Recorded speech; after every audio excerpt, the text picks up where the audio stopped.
Das müsste der Schwarze Peter sein, das erste Motiv.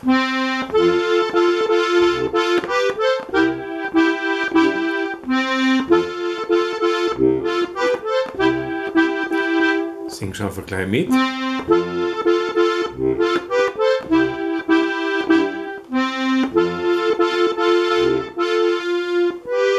Auf die erste Reihe.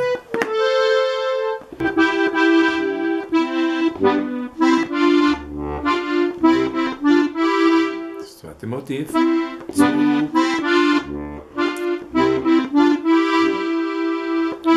Zug und Schub.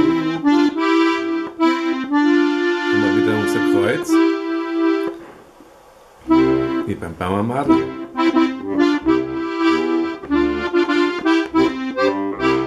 Beide zusammen. Und so her hupfen oder mit 4, 5.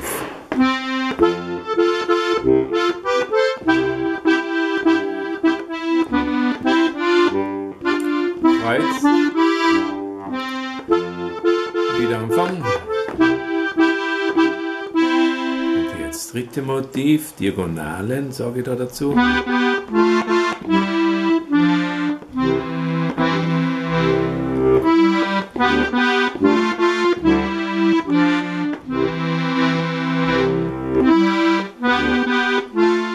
Einfach oben rutschen mit 2, 4. Wieder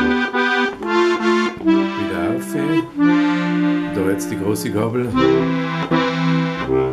Alle 3 Motive zusammen. Gut.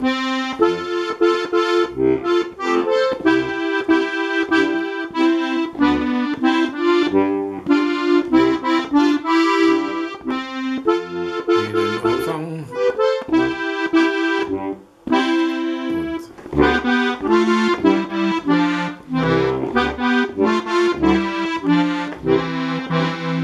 Nächste Motiv, die Strophe.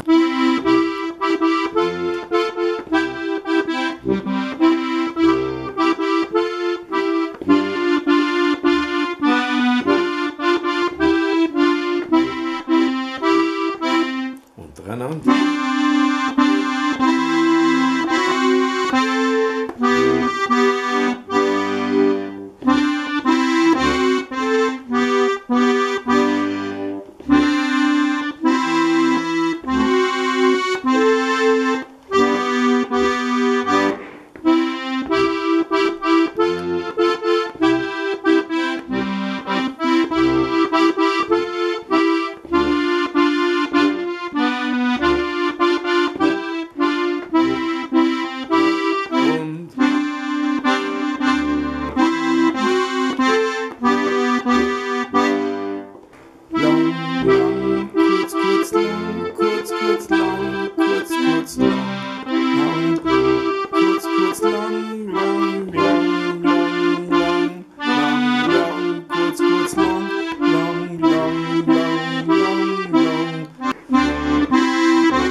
So, dann noch einmal alles Viertel. Zuerst haben wir Achtel.